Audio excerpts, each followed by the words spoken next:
راستہ دور ہے تو کیا ہوا؟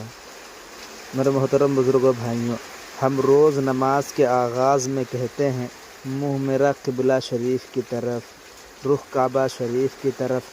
جس کی روح زندہ ہو وہ تڑپتی ہے کہ کب تک دور دور سے رخ کرتے رہیں گے۔ ٹھیک ہے، ہم اللہ تعالیٰ کو نہیں دیکھ سکتے، مگر اس کا احسان ہے اس کے گھر کو تو دیکھ سکتے ہیں۔ اس گھر میں لگا ہوا حجر اسود اللہ تعالیٰ کے دائیں ہاتھ کے قائم مقام ہے۔ ارے اسے تو جا کر چوم سکتے ہیں۔ چلو چل پڑتے ہیں۔ راستہ دور ہے تو کیا ہوا؟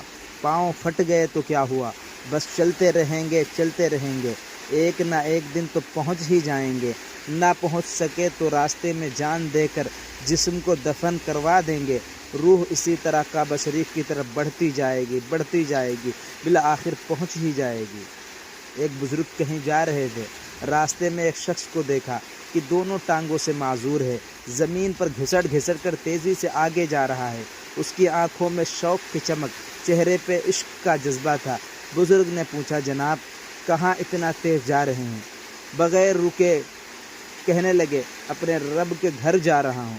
بزرگ نے حیرت سے کہا، اس طرح تو وہ بہت دور ہے، کیسے پہنچ سکو گے؟